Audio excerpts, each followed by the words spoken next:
भाई लोग नमस्कार, कैसे हैं आप लोग।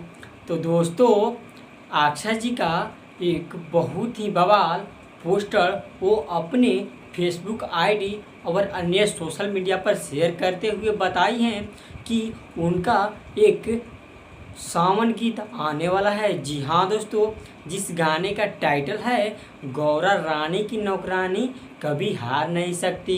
तो दोस्तों, ये जो सॉन्ग आने वाला है आक्षा जी का फर्स्ट सावन का फर्स्ट गीत है। तो दोस्तों, हम आपको बता दें कि इस गाने का राइटर हैं मनोज मतलबी जी और इस गाने का म्यूजिक दिए हैं घुघरू जी ने। तो दोस्तों, इस गाने को आक्षा जी के ही अपने चैनल आक्षा सिंह ऑफिशियल पर रिलीज़ किया जाएगा। अभी तक तो रिलीजिंग डेट का कोई अपडेट नहीं मिल पाया है, लेकिन हम उम्मीद करते हैं कि यह गाना बहुत ही जल्द रिलीज कर दिया जाएगा। तो दोस्तों, आप लोग इस गाने को सुनने के लिए तैयार रहिए। फिर जैसे ही रिलीजिंग डेट का अपडेट आता है फिर हम आप लोगों के बीच रखेंगे। तब तक के लिए धन्यवाद। फिर मैं मिलूँगा आप लोगों के साथ नेक्स्ट वीडियो में।